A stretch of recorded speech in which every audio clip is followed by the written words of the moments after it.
इस सूत्र में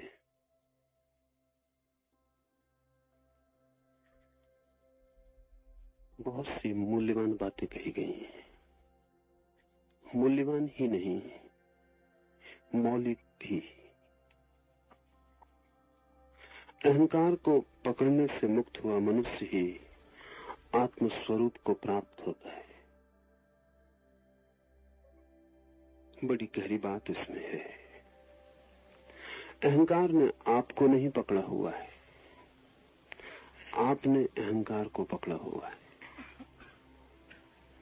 संसार ने आपको नहीं पकड़ा हुआ है, आपने संसार को पकड़ा हुआ है। दुख नहीं आपको जकड़े हैं, आपकी ही कृपा का फल है। दुख आपका पीछा नहीं कर रहे हैं, दुखों ने कुछ ठान नहीं रखी है आपको दुख देने की, आपके निमंत्रण पर ही आते हैं।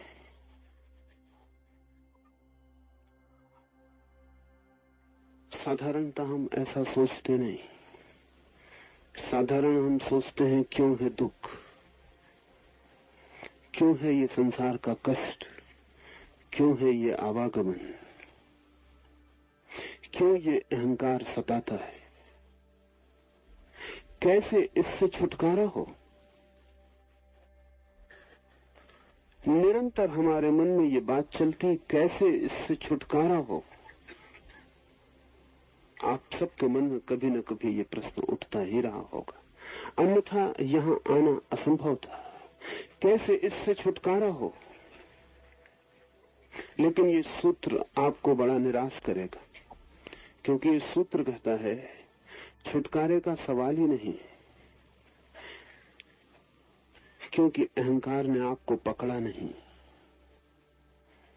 संसार ने आपको रोका नहीं, जन्मों ने आपको बुलाया नहीं। ये आपकी मर्जी है। इसलिए ये पूछना गलत है कि कैसे छुटकारा हो, यही पूछना उचित है कि किस भांति, किस तरकीब से हमने इस सब दुख उपद्रव को पकड़ रखा है। छुटकारे का सवाल ही नहीं उठाना चाहिए। सवाल यही होना चाहिए कि कौन सी है हमारी व्यवस्था, कौन सा है हमारा ढंग कि हम दुख को पकड़ लेते हैं, कि हम दुख को पकड़ते ही चले जाते हैं, कि अपने ही हाथ से हम आरोपित करते चले जाते हैं। और नए संसार और नए जन्म और नए जीवन, वासना के नए नए विस्तार, नए आकाश हम कैसे निर्मित करते चले जाते हैं, इसे ही समझना जरूरी है। इसके बहुत अंतर्निहित अर्थ होंगे। इसका एक अर्थ तो ये होगा कि मोक्ष कोई ऐसी उपलब्धि नहीं है जो पाने को है। संसार जरूर खोने को है, लेकिन मोक्ष पाने को नहीं है। अगर आप संसार को छोड़ने में राजी हो जाएं, तो मोक्ष पाया ही हुआ है। इसका यह अर्थ हुआ कि मुक्त तो आप हैं ही, बड़ी तरकीब से आप बंधन में पड़े हैं। कभी अगर देखा हो, तोतों को पकड़ते हैं जंगलों में, रस्सी बांध देते हैं। तोता रस्सी पर बैठता है, वजन से उल्टा लटक जाता है, रस्सी घूम जाती। फिर तोता समझता है कि पकड़े गए। उल्टा लटका तोता समझता है कि पकड़े गए, बुरी तरह फंसे, पैर फंस गए, अब निकलना मुश्किल है। जोर से रस्सी को तोता ही पकड़े होता है, रस्सी बिल्कुल पकड़े नहीं होती। लेकिन तोता का मानना भी ठीक है कि जिस रस्सी ने उल्टा दिया, लटका दिया, जरूर पकड़े गए होंगे। वो लटका रहता है, वो हर तरह की कोशिश करता है कि सीधा हो जाऊं तो उड़ जाऊं, लेकिन सीधा वो हो नहीं सकता। सीधा होने का कोई उपाय नहीं। रस्सी पे वो सीधा नहीं बैठ सकता, रस्सी है पतली और तोता है बजनी। वो किसी भी कितने ही उपाय करे, बार बार चक्कर खा के नीचे लटक जाएगा। जितने उपाय करेगा उतना भरोसा मजबूत होता जाएगा कि अब छूटना मुश्किल। अगर वो चाहे तो उसी क्षण छोड़ के उड़ सकता है, लेकिन पहले वो सीधे होने की कोशिश करता है। उल्टा ही अगर छोड़ दे तो अभी उड़ सकता है, क्योंकि रस्सी ने उसे पकड़ा नहीं है। लेकिन तोता कभी उल्टा उड़ा नहीं है। जब भी उड़ा सीधा बैठा है तब उड़ा है। उड़ने की उसे एक ही तरकीब पता है कि पहले 2 पैर पर सीधे बैठ जाओ, फिर उड़ जाओ। वो सोचता है कि उड़ने का कोई अनिवार्य संबंध 2 पैर पर सीधे बैठने से। उल्टा लटका हुआ तोता कैसे समझे कि मैं भी उड़ सकता हूं अभी और यहीं, और कहीं भी मैं पकड़ा नहीं गया हूं। लेकिन उल्टा लटके होने की वजह से ये भी उसे डर लगता है कि अगर छूट जाऊं तो जमीन पर गिरूं, हड्डी पसली चकनाचूर हो जाए। तो जोर से उस रस्सी को पकड़ता है। कितनी ही देर बाद उसको पकड़ने वाला आए, उसे पाएगा वहीं, वो वहीं लटका हुआ मिलेगा। करीब करीब आदमी की चेतना की स्थिति ऐसी है। किसी ने भी आपको पकड़ा नहीं, किसको इसमें रस आएगा आपको पकड़ने में? और इस जगत को कोई उत्सुकता नहीं कि आपको पकड़े रखे। प्रयोजन भी क्या है? आपको पकड़ रखने से जगत को मिलता भी क्या है?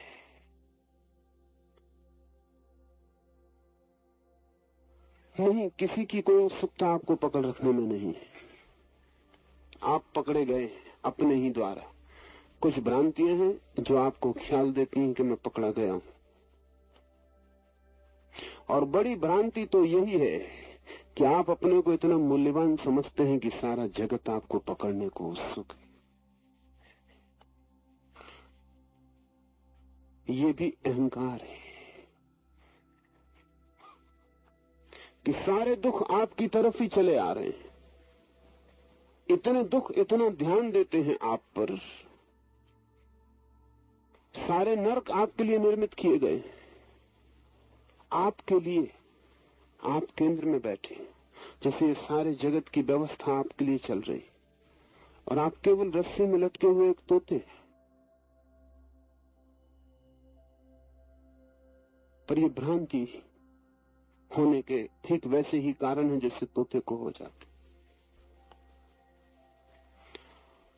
आदमी का जैसे ही जन्म होता है,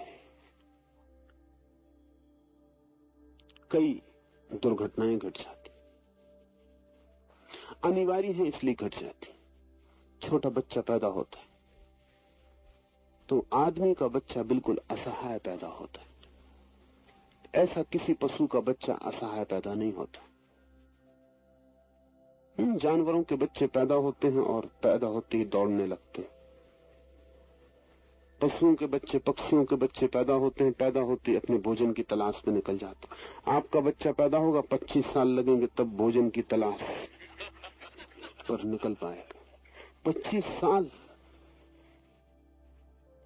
आदमी का बच्चा सबसे कमजोर है। बायोलॉजिस्ट कहते हैं कि कुछ भूल हो गई है। जीव शास्त्री कहते हैं कि आदमी के बच्चे को अगर पूरा पैदा करना हो तो 21 महीने गर्भ में रहना चाहिए। मगर आदमी की मादा कमजोर है, 21 महीने बच्चे को गर्भ में रख नहीं सकती। इसलिए कुछ जीव शास्त्रियों के हिसाब से पूरी मनुष्य जाति गर्भपात है। कोई बच्चा पूरा पैदा नहीं होता।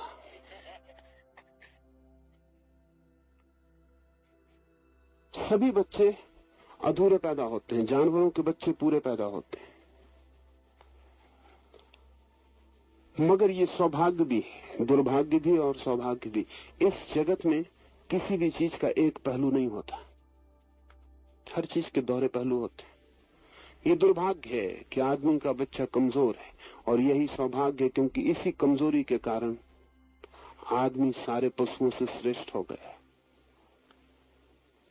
उसके कारण है गहरे, क्योंकि बच्चा आदमी का बिल्कुल ही कमजोर पैदा होता है, उसको बड़े सहारे की जरूरत होती, नहीं तो बच्चा बचेगा ही नहीं। उसी सहारे के लिए परिवार का जन्म हो गया, नहीं तो परिवार की कोई जरूरत नहीं है।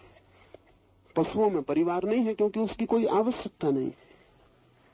आदमी का बच्चा तो मर ही जाएगा बिना परिवार के, इसलिए माँ है, पिता है, परिवार की पवित्र संस्था है, वो सब की सब बच्चे की कमजोरी से पैदा हुई है। न केवल परिवार के आधार पर समाज और देश और सारी सभ्यता का जाल निर्मित हुआ। और चूंकि बच्चा असहाय पैदा होता है, उसके पास मूल वृत्तियां नहीं होती। सब जानवरों के बच्चे पैदा होते हैं, उनके पास बुद्धि होती, पैदा होते ही उतनी बुद्धि होती जितने से उनका जीवन चल जाएगा। आदमी के बच्चे के पास कोई बुद्धि नहीं होती, जीवन चलने का सवाल ही नहीं, वो सांस भी नहीं ले पाएगा। उसे हम वैसे ही छोड़ दें तो वो मरेगा, कोई उपाय उसके बचने का नहीं है। इसलिए इस बच्चे को शिक्षित करना पड़ता है। किसी जानवर के बच्चे को शिक्षा की कोई भी जरूरत नहीं। आदमी के बच्चे को सिखाना पड़ता है, वो खुद कुछ लेके आते ही नहीं, सब सिखाना पड़ता है। इसलिए कॉलेज है, यूनिवर्सिटी, ये आदमी की कमजोरी से पैदा हुई संस्थाएं हैं।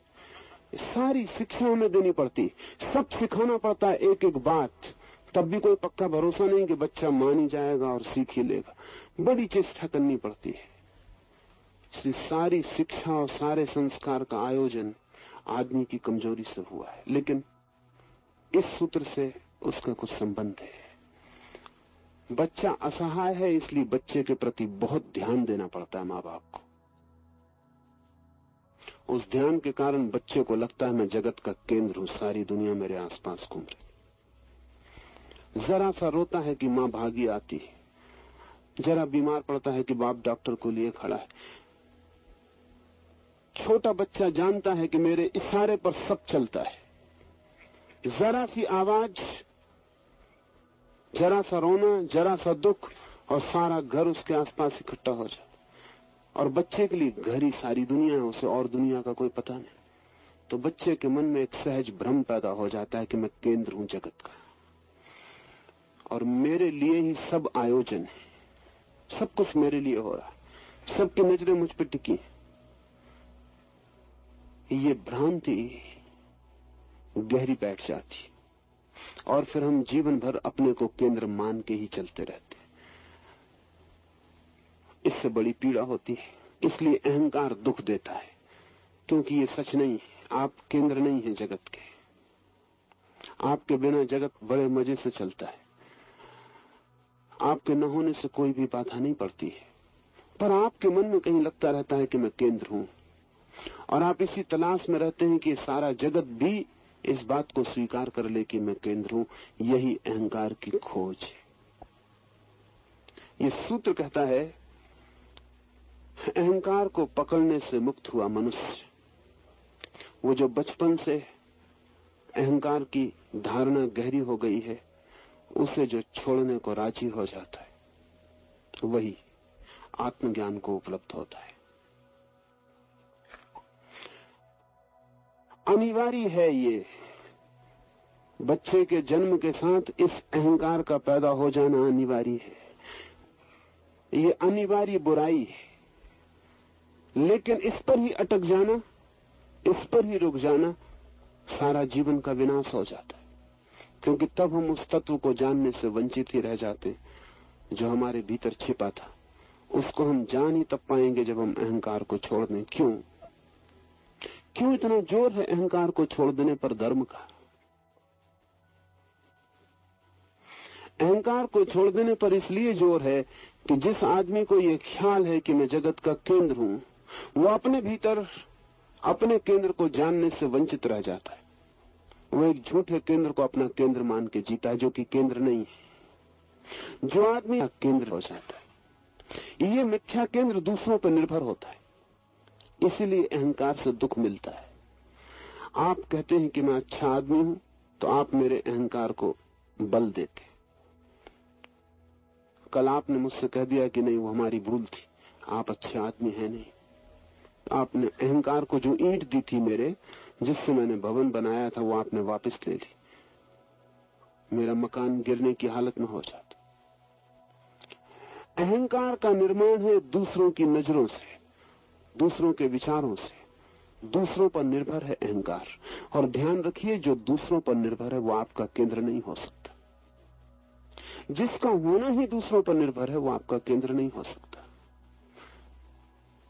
तो कौन क्या कहता है इसकी हम बड़ी चिंता करते हैं। कौन अच्छा कहता है, कौन बुरा कहता है। एक मित्र मेरे पास आए थे, उन्होंने कहा मेरी तकलीफ ही यही है। वो मौजूद हैं, उनकी तकलीफ, उन्होंने कहा मेरी तकलीफ ही यही है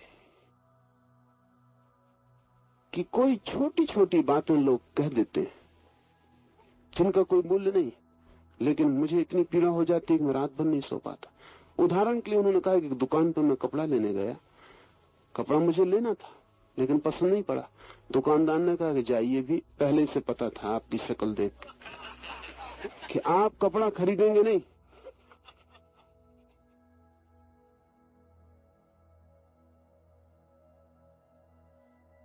रात भर नींद नहीं आई कि इस आदमी ने ऐसा कहा क्यों। हमारा अहंकार दूसरों की बातों पर निर्भर है। चारों तरफ जो लोग हैं हमारे, वो हमें अहंकार देते हैं या छीनते हैं। इसलिए हम पूरे वक्त ख्याल रखते हैं कि हमारे बाबत कौन क्या कह रहा है, कौन क्या सोच रहा है। वही तो हमारी पूंजी है। दूसरों का मत, उसका ही संग्रह हमारी अस्मिता है। और निश्चित ही दूसरों के मत का क्या भरोसा है। दूसरों का मत दूसरों के हाथ में है।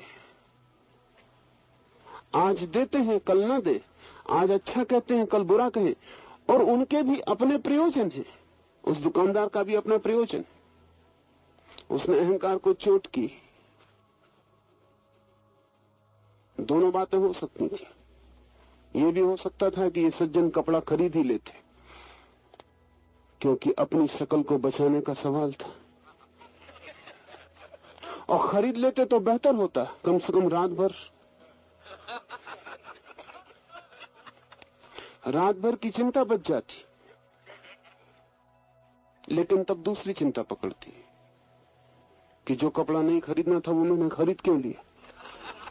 और आप सब ऐसे बहुत से कपड़े खरीद के बैठे हैं जो आपको नहीं खरीदने थे, लेकिन कहीं कहीं अहंकार कहता है कि खरीद ही लो। पश्चिम में दुकानों पर से पुरुष हटा लिए गए हैं, स्त्रियां दुकानों पर बैठ गई सेल्समैन की जगह। सेल्समैन अब कहीं है नहीं, सेल्स वुमेन। अब सेल्समैन कहने का कोई अर्थ नहीं है। और समझदार लोगों ने सलाह दी है, जब एक पुरुष जूता खरीदने आता है एक दुकान पर और एक स्त्री, सुंदर स्त्री, उसके पैर में जूता पहना देती है, बंद कर देती है और फिर मुस्कुरा के कहती है कि पैर बहुत सुंदर मालूम पड़ रहा है। अब वो जूता भीतर कितना ही काट रहा हो,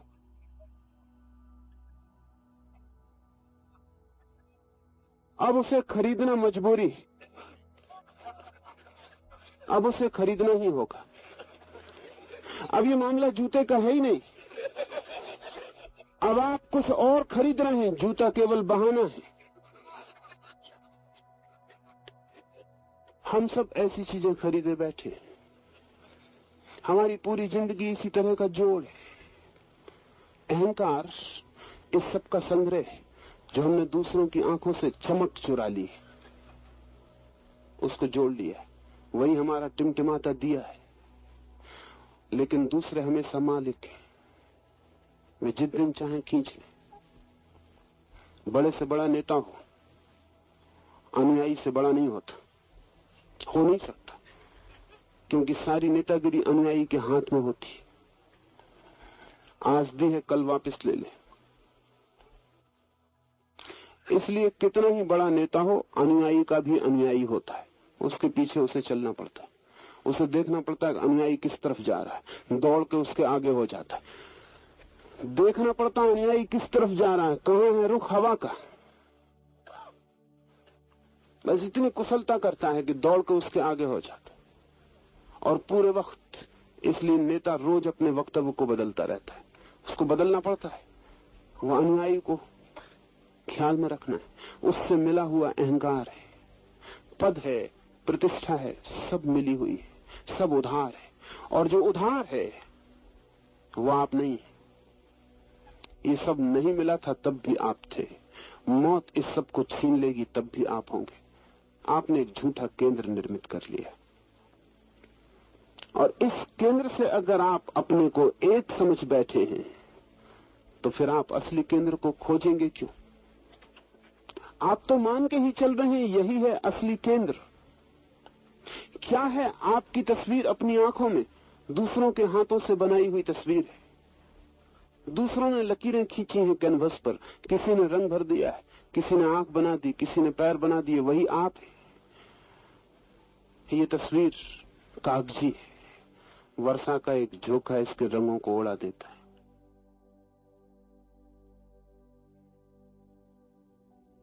लेकिन जीवन की अनिवार्यता में से निकल आती है ये बात।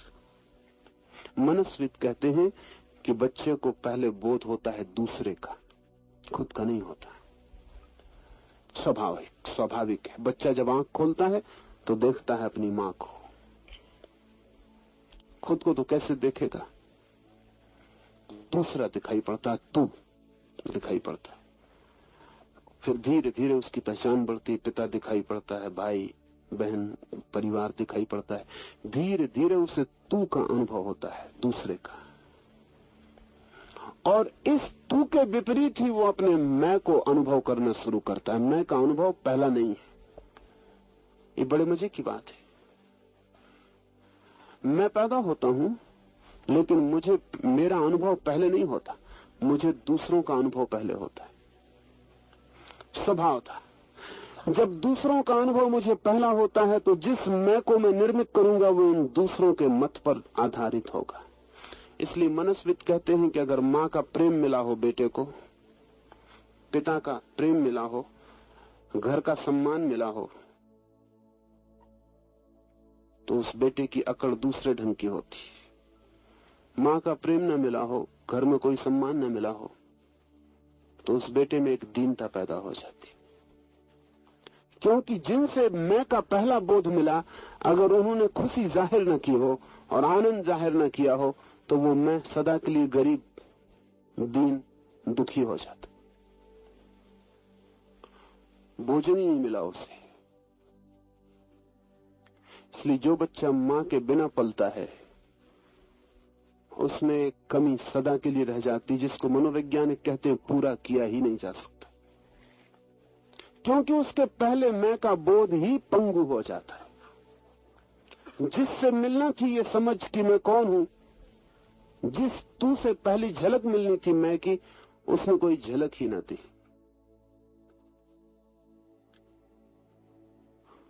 उसने कोई गौरव, सम्मान, आदर, प्रेम कुछ भी ना दिया, कोई गरिमा ना दी। मां अगर नाच न उठी हो बच्चे के जन्म से, अगर मां आह्लादित न उठी हो, अगर उसका रोआ रोआ प्रसन्न न हो उठा हो, तो इस बच्चे का मैं जो है वो सदा के लिए लंगड़ा लूला रह जाएगा।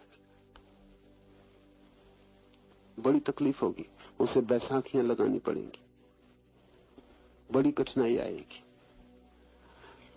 दूसरों से मिलता है हमें मैं का पहला अनुभव, और दूसरों से ही मिलता चला जाता है। धीरे धीरे सर्टिफिकेट, मत, लोगों के विचार, समाज में प्रतिष्ठा, मान, उसको हम इकट्ठा कर लेते हैं और इसी केंद्र पर हम लटके रह जाते हैं। केंद्र इसके भीतर छिपा है हमारा। तू पहले नहीं हो सकता, मैं पहले हूं, चाहे उसका पता हमें बाद में चलता हो। बच्चा पैदा होता है तो अपने मैं को, अपनी आत्मा को लेकर पैदा होता है, लेकिन वो केंद्र छिपा रह जाता है और एक नया केंद्र निर्मित हो जाता है। फिर इस केंद्र को हम पकड़ते इसलिए है कि हम दूसरा कोई केंद्र जानते भी नहीं, और इसे छोड़ दें तो अधर में लटक जाएं, और इसका ख्याल ना करें तो बिखर जाएं।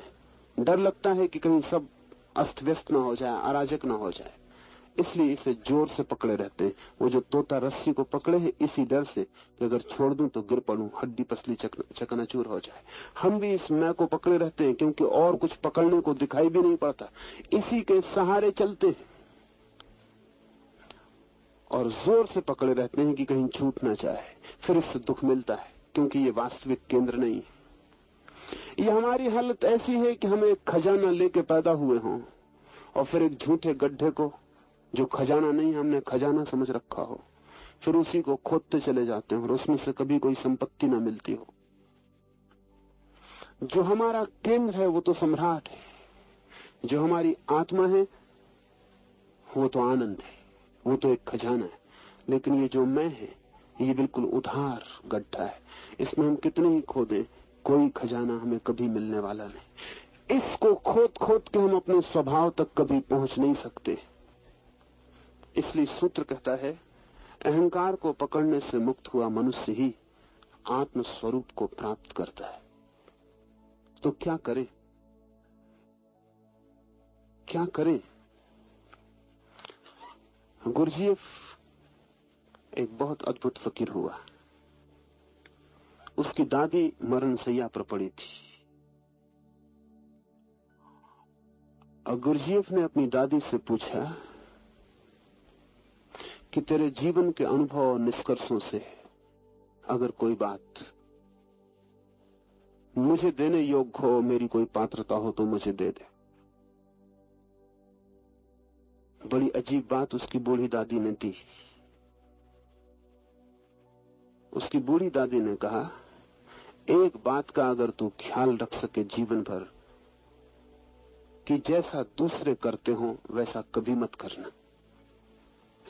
कोई भी काम जैसा दूसरे करते हो वैसा कभी मत करना, सदा कोशिश करना कुछ अन्यथा करने की। गुरजीएफ ने तो इसके ऊपर बाद में एक पूरा का पूरा फलसफा, एक पूरा दर्शन खड़ा किया और उसने एक नियम बनाया, द लॉ ऑफ अदरवाइज। हमेशा और ढंग से करना।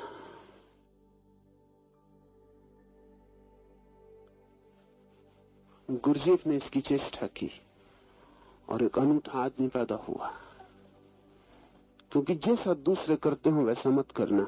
बड़े परिणाम हुए इसके। पहला परिणाम तो यह हुआ कि जैसा दूसरे करते हैं अगर आप वैसा ही करें तो ही आपके अहंकार को पुष्टि मिलती है।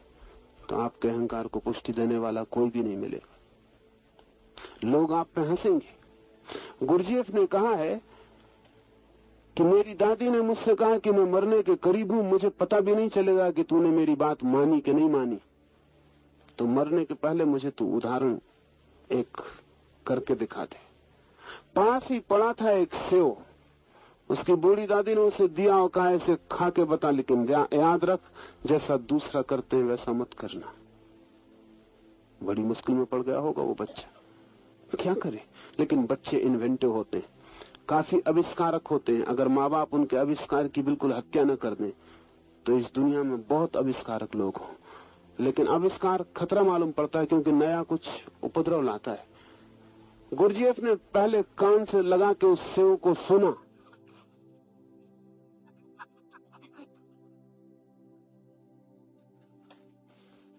आंख के पास लाके देखा, चूमा, हाथ से स्पर्श किया आंख बंद करके, उस सेव को लेके नाचा, उछला कूदा, दौड़ा, फिर उस सेव को खाया। उसकी दादी ने कहा मैं आश्वस्त। फिर गुरजीएफ ने कहा ये मेरी जिंदगी का नियम हो गया कि कुछ भी काम करो दूसरे जैसा न करना, कुछ न कुछ अपने जैसा करना। लोग उस पर हंसते थे, लोग कहते पागल है,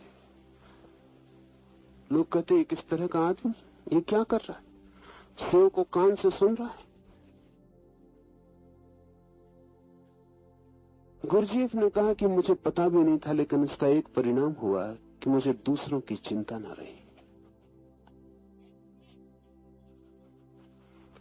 दूसरे क्या कहते हैं, दूसरों का क्या मंतव्य है, दूसरे मेरे संबंध में क्या धारणा बनाते, ये बात ही छूट गई। मैं अकेला ही हो गया, मैं निपट अकेला हो गया इस पूरी पृथ्वी पर। और गुरुजीफ ने लिखा है, इस कारण मुझे वो मुसीबत कभी नहीं झेलनी पड़ी जो सभी को झेलनी पड़ती। एक झूठा केंद्र मेरा निर्मित ही नहीं हुआ, और मुझे अहंकार मिटाने के लिए कभी कोई चेष्टा नहीं करनी पड़ी, वो बना ही नहीं। क्या करें? दूसरों का ख्याल छोड़ दें। सुबह मैं देखता हूं आप ध्यान कर रहे हैं, करते भी हैं, ख्याल भी बना रहता है कि कोई देख तो नहीं रहा, कोई क्या कहेगा।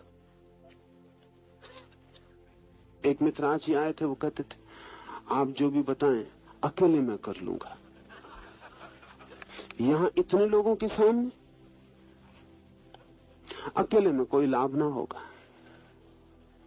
कोई लाभ ना होगा, क्योंकि ध्यान के लाभ तो बहुआयामी है।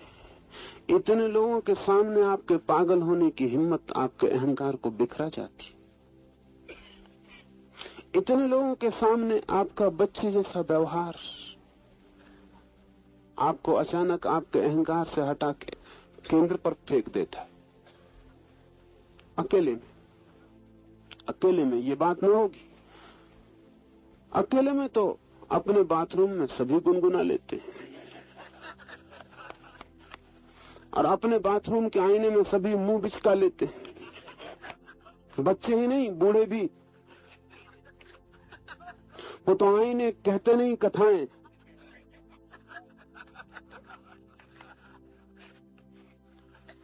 मगर उसका कोई परिणाम नहीं, उससे कोई हल नहीं, उससे कोई भी हल नहीं। दूसरे की चिंता छोड़ दें, दूसरे के मत का विचार छोड़ दें, और दूसरे का ध्यान मुझे मिले, इसको धीरे धीरे छीन करते जाएं। ये भोजन है अहंकार का। दूसरे का ध्यान मुझे मिले, दूसरे का ध्यान भोजन है, उससे अहंकार परिपुष्ट होता है। इसलिए जितने लोग आपको ज्यादा ध्यान दे, उतना रस मालूम पड़े, उतना लगे कि मैं कुछ हूं। अगर कोई ध्यान न दे, आप एक घर में हो और कोई आपको देखे भी नहीं। गुरुजीफ प्रयोग कर रहा था अपने शिष्यों को लेकर। उसने 30 शिष्यों को एक भवन में रखा हुआ था और उनसे कहा था तुम इस तरह रहना यहां कि बाकी 29 यहां नहीं। न तो बोलना, न किसी तरह का इशारा करना, न किसी तरह की मुद्रा बनाना जिससे कि कोई संवाद हो सके। अगर तुम किसी के पास से गुजरो तो यही ध्यान रख के गुजरना कि यहां कोई भी नहीं है, अकेला हूं। जान के अजान में कोई भी ऐसी बात मत करना जिससे तुम्हारे द्वारा पता चले कि दूसरा मौजूद है। गुरुजीफ ने कहा कि अगर तुम्हारा पैर किसी के पैर पे पड़ जाए तो माफी मत मांगना, क्योंकि वहां कोई है नहीं। अगर अंगारा भी तुम्हारे हाथ से किसी के ऊपर छूट जाए तो तुम ये मत कहना भूल हो गई, आंख से भी मत बताना भूल हो गई, वहां कोई है ही नहीं। इन 30 लोगों को 3 महीने तक गुरुजीफ ने कहा कि तुम ऐसे रहो। 27 लोग भाग गए, 3 लोग बचे, लेकिन वे 3 लोग दूसरे आदमी हो गए। क्या इसका उपयोग क्या है? इसका उपयोग क्या है, इसे थोड़ा समझें। ये सवाल नहीं है महत्वपूर्ण। ये तो बहुत आसान है कि हम दूसरे की तरफ ध्यान न दें और उसको लात लग जाए तो हम माफी न मांगे। ये तो बहुत आसान है, इसमें क्या अड़चन? ये तो हम चाहते ही हैं।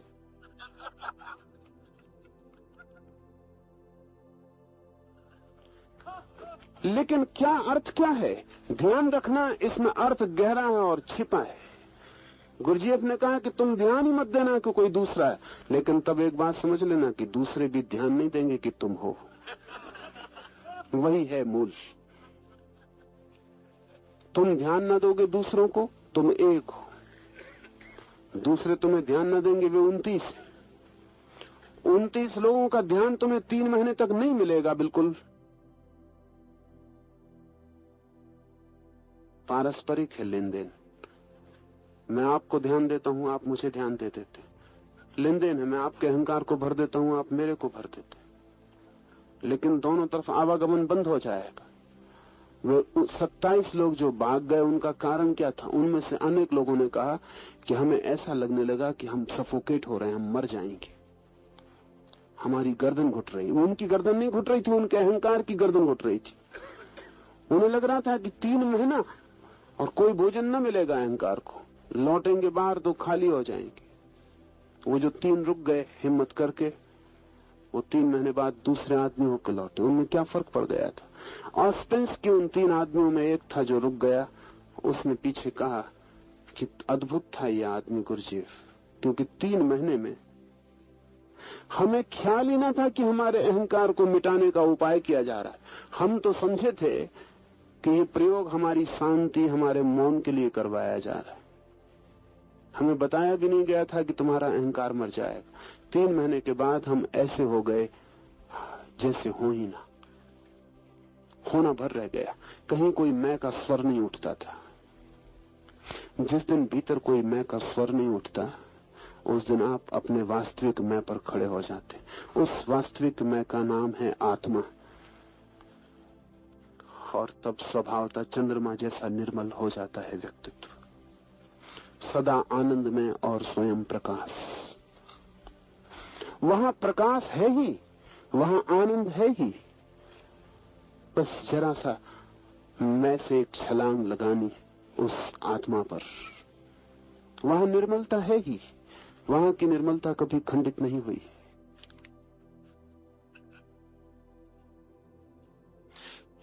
दूसरा महत्वपूर्ण सूत्र, वो भी बहुत अद्भुत और मौलिक। शब्द कभी कभी छिपा लेते और दिखाई नहीं पड़ता, और शब्द परिचित होते हैं, इसलिए शब्दों के भीतर उतरना मुश्किल हो जाता है। ये शब्द सब आपने सुने होंगे, इनमें कोई अपरिचित नहीं, लेकिन इनका संयोजन बिल्कुल अपरिचित है। क्रिया का नाश होने से चिंता का नाश होता है,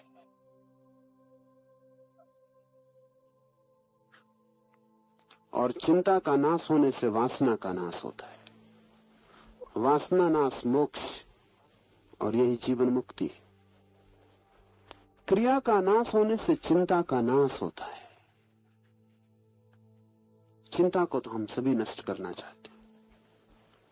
कौन है आदमी जो चिंता से मुक्त न हो जाना चाहता हो? लेकिन कर्ता से हम मुक्त नहीं होना चाहते, चिंता से मुक्त होना चाहते हैं, कर्ता से मुक्त नहीं होना चाहते। और कर्ता की छाया है चिंता। जो आदमी सोचता है मैं कर रहा हूं ये, वो चिंता से नहीं बच सकता। उस पर चिंता बढ़ती चली जाएगी, और जितना ही वो आदमी सोचेगा मैं कर रहा हूं, उतनी ही चिंता बढ़ती चली जाएगी। पूरब के लोगों ने बड़ी तरकीबें खोजी थी। उसमें एक तरकीब ये थी कि मैं नहीं कर रहा हूं, परमात्मा कर रहा है। एक ध्यान की व्यवस्था थी। ये व्यवस्था थी कि उसकी आज्ञा के बिना पत्ता भी नहीं हिलता।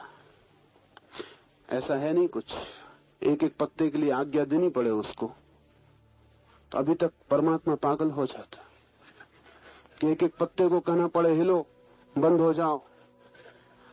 नहीं, कोई परमात्मा एक एक पत्ते को हिलाने रोकने के लिए नहीं बैठा हुआ है, लेकिन इसका उससे कोई संबंध भी नहीं है। उसकी आज्ञा के बिना पत्ता नहीं हिलता। ये तो ध्यान की एक व्यवस्था थी, एक उपाय था।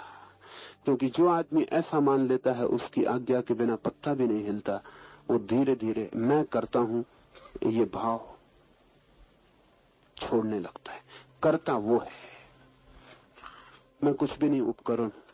वो हिलाता है तो हिलता हूं, वो चलाता है तो चलता हूं, वो उठाता है तो उठता हूं। जब लोग ऐसा सोचते थे कि उसके द्वारा सब हो रहा है और हम केवल कठपुतलियां हैं, तो एक बड़ी घटना घटी थी इस दुनिया में। पूरब के मुल्क एकदम चिंता मुक्त हो गए थे। पूरब ने जितना निश्चिंत समय जाना है जमीन पर और कहीं नहीं जाना गया, और अभी पश्चिम जितना चिंता से भरा हुआ समय जान रहा है, उतना चिंता से भरा समय भी कभी नहीं जाना गया। पर उसका कारण वही है क्योंकि पश्चिम में ईश्वर संदिग्ध हो गया, भाग्य की धारणा व्यर्थ हो गई। मैं नहीं कहता कि भाग्य की धारणा सही है, लेकिन भाग्य की जो उपाय व्यवस्था थी कि भाग्य सब कर रहा है तो फिर हम करता नहीं रह जाते, वो समाप्त हो गया। पश्चिम में न कोई ईश्वर बचा, न कोई भाग्य बचा, न कोई नियति बची। सारा जुम्मा आदमी पे पड़ गया। मैं कर रहा हूं, जो भी कर रहा हूं मैं कर रहा हूं, क्योंकि इसको हटाने के लिए कोई जगह न रही। ईश्वर हो या न हो, इससे अंतर नहीं पड़ता। लेकिन अगर आप अपने कर्तव्य को ईश्वर पे छोड़ सके, न हो तो भी आप पर तो परिणाम शुरू हो जाता है कि आप निश्चिंत हो जाते। पश्चिम में चिंता घनी हो गई है। अमेरिका के मनोवैज्ञानिक कहते हैं कि 4 आदमियों में 3 आदमी मानसिक रूप से रुग्ण हैं। 4 आदमियों में 3 आदमी। ये चौथा आदमी भी कितनी देर तक इन 3 के बीच बचेगा? ये 3 सब उपाय कर रहे हैं उसको भी डुबा देने के। बड़ी संख्या हो गई। 4 में से 3 आदमी अगर मानसिक रूप से अस्त व्यस्त रुग्ण हो गए, क्या कारण होगा? पूरब में इतने पागल कभी पैदा नहीं किए, पश्चिम ने इतने पागल पैदा किए। पश्चिम में पागलपन बढ़ता जाता है और धीरे धीरे स्वीकृत होता जाता है। फ्रायड ने तो अंत में यह स्वीकार कर लिया जीवन भर के अनुसंधान के बाद कि आदमी को सुधारने का वस्तुतः कोई उपाय नहीं। आदमी थोड़ा ना बहुत पागल रहेगा ही। असमर्थता स्वीकार कर ली, और फ्रायड स्वीकार करे असमर्थता तो बड़ी कीमत की है, क्योंकि ये आदमी 50 साल जिंदगी के आदमी के मन के अनुसंधान में ही लगाया है, गहरी से गहरी खोज की। उसका कहना है कोई उपाय नहीं है कि आदमी बिल्कुल स्वस्थ किया जा सके, पर फ्रायड को पता नहीं कि स्वस्थ आदमी जमीन पर रहे, स्वस्थ समाज भी रहे, पर उन समाजों की धारणाएं दूसरी थी। उसमें बड़ी से बड़ी गहरी धारणा थी ये कि कर्ता मैं नहीं हूं। इसका उन्होंने उपाय कर लिया था। कर्ता परमात्मा है, भाग्य है, विधि है, नियति है, कोई और है। मैं हूं केवल एक उपकरण मात्र, एक पत्ते की तरह हिलाता है हिलता हूं, नहीं हिलाता नहीं हिलता हूं, जिताता है जीत जाता हूं, हराता है हार जाता हूं, मेरा कुछ भी नहीं है। इसके दोहरे परिणाम हुए। एक परिणाम तो यह हुआ कि जब मैं करता नहीं हूं तो चिंता के पैदा होने का कोई कारण नहीं उठता। हार भी स्वीकृत हो जाती है, जीत भी स्वीकृत हो जाती। तो जीत भी मेरी नहीं है तो जीत से भी अहंकार निर्मित नहीं होता, और हार भी मेरी नहीं है तो रात की नींद भी नष्ट नहीं होती, चिंता भी नहीं पकड़ती, मन में व्यथा भी नहीं आती। और भी बड़े मजे की बात है, कोई दूसरा आदमी जीत जाए तो ईर्ष्या भी नहीं पकड़ती, क्योंकि वो आदमी जीत गया, इससे कुछ बड़ा नहीं हो गया है, परमात्मा की मर्जी। उस आदमी का बड़प्पन नहीं है कुछ कि जीत गया और हम हार गए तो हम कुछ छोटे हैं, परमात्मा की मर्जी। एक बड़ी शांत मानसिक अवस्था पैदा हो सकती है अगर कर्ता का भाव छूट जाए। जरूरी नहीं है कि आप परमात्मा को माने तो ही छूटे। बुद्ध ने बिना परमात्मा को माने छोड़ दिया, थोड़ा कठिन है। महावीर ने बिना परमात्मा को माने छोड़ दिया, थोड़ा कठिन है। अगर बिना परमात्मा को माने छोड़ना हो तो फिर आपको साक्षी भाव को गहरा करना पड़े। सिर्फ देखने वाले रह जाएं, जो भी हो रहा है देखने वाले रह जाएं। हार हो तो देखें कि मैं देख रहा हूं हार हो गई, और जीत हो तो देखें कि देख रहा हूं कि जीत हो गई। ना तो मैं हारता हूं और न मैं जीतता हूं, मैं केवल देखता हूं। सुबह आती है तो देख लेता हूं सुबह आ गई, सांझ होती है तो देख लेता हूं सांझ हो गई, रात का अंधेरा गिरता है तो मान लेता हूं कि अंधेरा गिर गया, सूरज निकलता है प्रकाश हो जाता है तो जान लेता हूं कि प्रकाश हो गया। मैं अपनी ही जगह देखने वाला बना रहता हूं, चाहे रात हो और चाहे दिन, चाहे सुख हो चाहे दुख, चाहे हार चाहे जीत। तब फिर साक्षी में कोई ठहर जाए तो कर्ता विलीन हो जाता है, क्रिया आपकी नहीं रह जाती। क्रिया के केंद्र आप नहीं रह जाते, आप दृष्टि, दर्शन, ज्ञान के केंद्र हो जाते। क्रिया आसपास प्रकृति में होती रहती है। महावीर कहते हैं, पेट को भूख लगती है, मैं देखता हूं। पैर में कांटा चुभता है, पीड़ा होती है पैर को, मैं देखता हूं। शरीर रुग्ण होता है, बीमारी आती है, मैं देखता हूं।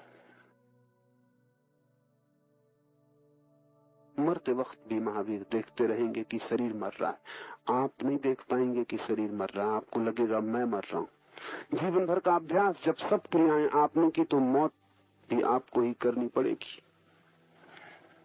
जब सभी कुछ आपने किया तो फिर मृत्यु आप किस पर छोड़ेंगे? जिसने जीवन को छोड़ दिया वो मृत्यु को भी छोड़ देता है, और जो जीवन को देखता रहा कि मैं साक्षी हूं, वो मृत्यु को भी देख लेता है कि मैं साक्षी हूं। क्रिया का नाश हो जाए, अर्थात कर्ता खो जाए, तो चिंता का नाश हो जाता है। इससे भी गहरी बात दूसरी है, और चिंता का नाश होने से वासना का नाश होता है। ये सूत्र लगता है कि जैसे कुछ भूल हो गई। निरंतर शास्त्रों में कहा है, वासना का नाश हो तो चिंता का नाश होता है। और यही आपने सुना भी होगा कि अगर वासना न रहे तो चिंता नहीं रह जाती। ये सूत्र बिल्कुल उल्टी बात कह रहा है। ये सूत्र कहता है, चिंता का नाश हो जाए तो वासना का नाश होता है। क्रिया का नाश हो तो चिंता का नाश होता है, और चिंता का नाश हो तो वासना का नाश होता है। क्यों? कभी आपने ख्याल किया कि जब आप ज्यादा चिंतित होते हैं तो ज्यादा वासनाग्रस्त होते हैं? जब मन में ज्यादा परेशानी होती है तो काम वासना ज्यादा पकड़ती, क्योंकि मन की परेशानी भी काम वासना के साथ बाहर निकल जाती है, हल्का हो जाता है। जब चित्त क्रोध में होता है तब भी काम वासना ज्यादा पकड़ती है। चित्त प्रफुल्लित हो, आनंदित हो, काम वासना कम पकड़ेगी। अगर चित्त बिल्कुल आनंद में रहे, काम वासना पकड़ेगी ही नहीं। इसके कारण है, जब चित्त में कोई भी चीज तनाव की एक सीमा के बाहर पहुंच जाती है तो जो काम केंद्र है वो सेफ्टी वाल्व की तरह काम करता है। वो है ही सेफ्टी वाल्व। जब आपकी चिंता बहुत हो जाती है, उसको सहना मुश्किल हो जाता है, और इतनी शक्ति आप में दौड़ने लगती है कि उतनी शक्ति आपको बेचैन करने लगती है, तो शरीर उस शक्ति को बाहर फेंकने का उपाय खोज लेता है। काम केंद्र सेफ्टी वाल्व है। तो जहां भी शक्ति का काम करना हो वहां सेफ्टी वाल्व लगाने पड़ते हैं। प्रकृति ने भी लगाया हुआ है। अगर आप स्टोव गर्म कर रहे हैं तो उसमें भी इंतजाम करना पड़ता है कि अगर आप ज्यादा हवा भर दें तो कहीं सेफ्टी वाल्व होना चाहिए जो निकल जाए। घर में बिजली आप लगाते हैं तो फ्यूज लगाने,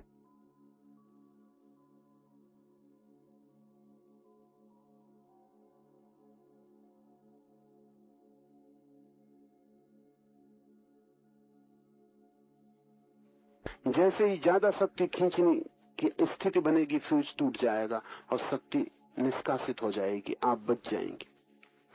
शरीर ने भी सेफ्टी वाल्व है, वो बायोलॉजिकल है। सेक्स सेंटर, काम केंद्र सेफ्टी वाल्व है।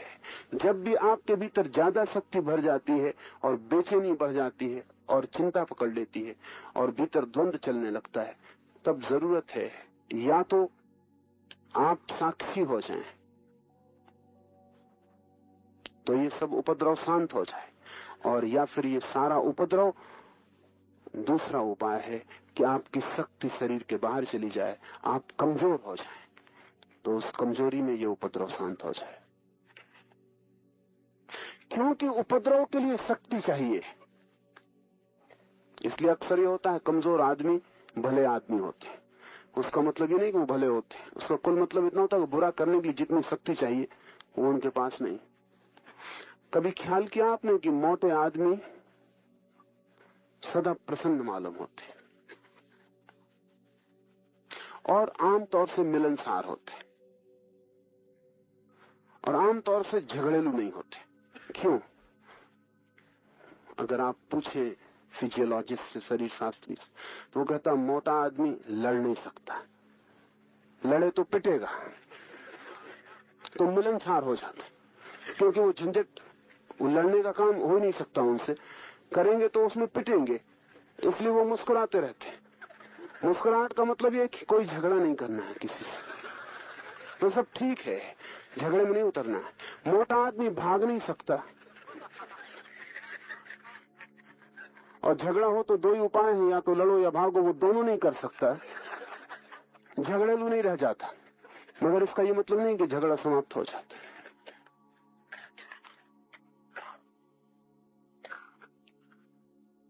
आदमी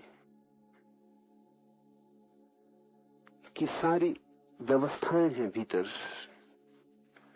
उनके प्रति होश से भरना उपयोगी है। तो जब भी आप चिंता से भरते हैं, दुख से, पीड़ा से, तो आपके चित्त में वासना का उदय होगा। या तो साक्षी बन जाइए। अगर साक्षी बन जाएंगे तो जो शक्ति आपकी चिंता में उलझ रही है, वो शक्ति चिंता से मुक्त हो जाएगी, और उसी शक्ति के सहारे आप ऊपर की यात्रा पर निकल जाएंगे।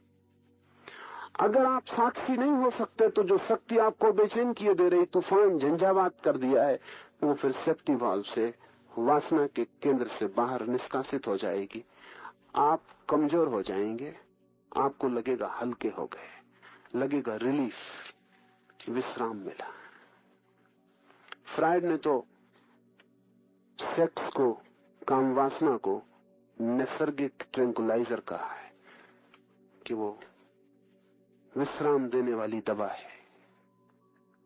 पुरुष दिन भर का थका मांदा, जमाने के उपद्रव, चिंताओं से घिरा हुआ लौटता है।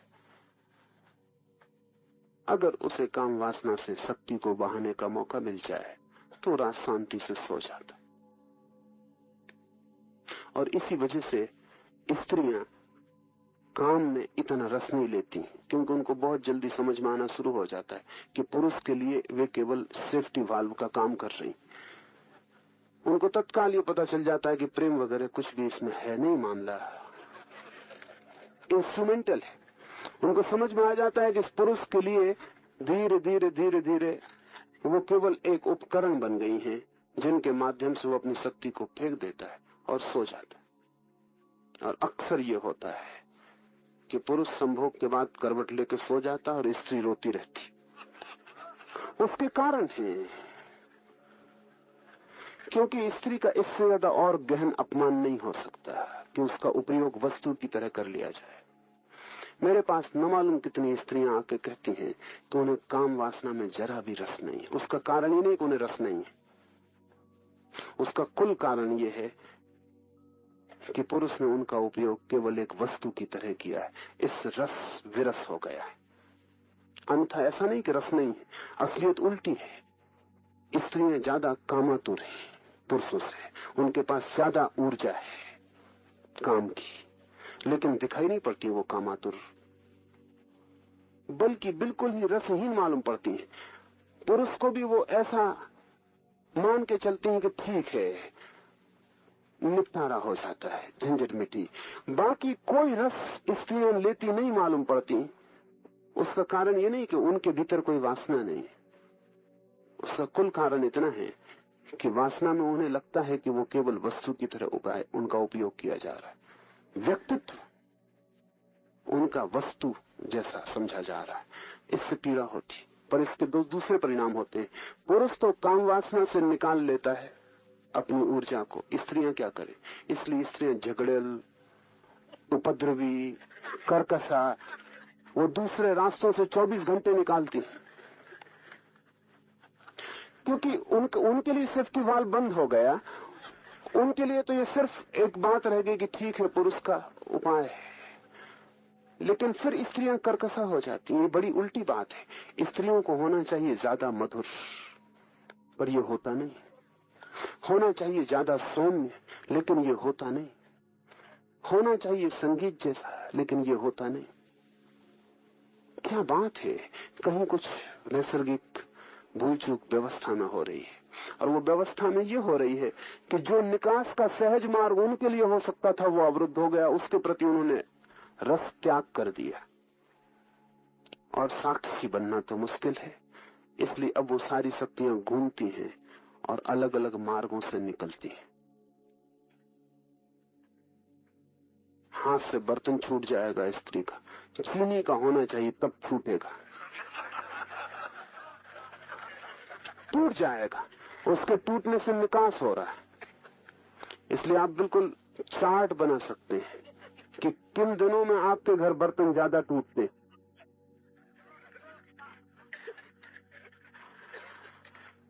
और आप अनिवार्य रूप से ये पाएंगे कि जब भी स्त्री की ऊर्जा निष्कासित नहीं हो पाती तब वे टूटेंगे। तब 25 उपाय से स्त्री अपने क्रोध से, अपने तनाव से अपनी शक्ति को बाहर फेंकना चाहेगी। जब चिंता होती है चित्त पर भारी तो चित्त वासना की तरफ दौड़ता है। इसलिए सूत्र कहता है चिंता के नाश होने से वासना का नाश होता है। ये सूत्र बहुत अनूठा है और ये बहुत प्राचीन है और मनस्विद तो अब इसका पता लगा पा रहे हैं। अगर आप निश्चिंत हो जाएं तो वासना क्षीण हो जाएगी, अगर आप बिल्कुल निश्चिंत हो जाएं तो वासना की तरफ चित्त दौड़ेगा ही नहीं, क्योंकि वासना केवल एक अनिवार्यता है। जब आपके भीतर सीमा के बाहर तूफान उठ जाता है, उस तूफान को निष्कासित करने का। अगर उतना तूफान उठता ही नहीं है तो वासना क्षीण हो जाती, लेकिन ऊर्जा क्षीण नहीं हो जाती। वासना क्षीण हो जाती, ऊर्जा तो इकट्ठी होती चली जाती। और हर चीज एक सीमा के बाद रूपांतरित होती है। जैसे हम गर्म करें पानी को तो 100 डिग्री पर भाप बन जाता है। 100 डिग्री गर्मी जब इकट्ठी होती है तो पानी भाप बन जाता है। जब आपका वीर्य, आपकी ऊर्जा, आपकी शक्ति एक सीमा तक भीतर इकट्ठी हो जाती है और कोई तूफान नहीं उठता और उसको फेंकने की व्यर्थ कोई जरूरत नहीं आती, तो अचानक एक 100 डिग्री का पॉइंट है, एक बिंदु है जहां आपकी ऊर्जा जब इकट्ठी हो जाती है तब अचानक वही ऊर्जा जो नीचे बहती थी ऊपर की तरफ बहने लगती है। ख्याल किया आपने, पानी नीचे की तरफ बहता है, भाप ऊपर की तरफ उठती है। 100 डिग्री पर जो नीचे की तरफ बहना जिसका स्वभाव था पानी, वो अचानक उत्तप्त होकर भाप बन जाता, ऊपर की तरफ उठने लगता, बादलों की तरफ जाने लगता। आपके भीतर भी यही घटना घटती है। एक जगह है, एक बिंदु है, एक इवोपरेटिंग पॉइंट है जहां वाष्पीकरण होता है। वहां जब ऊर्जा इकट्ठी हो जाती, अचानक आप पाते हैं जो नीचे जाता था वही व्यक्तित्व वही ऊपर जाने लगा, जो बाहर की तरफ दौड़ता था वही भीतर की तरफ दौड़ने लगा। कल तक जो पाप था वही पुण्य हो गया, और कल तक जिसे समझा था शत्रु, उससे बड़ा कोई मित्र नहीं है। ये अनुभव में आता है।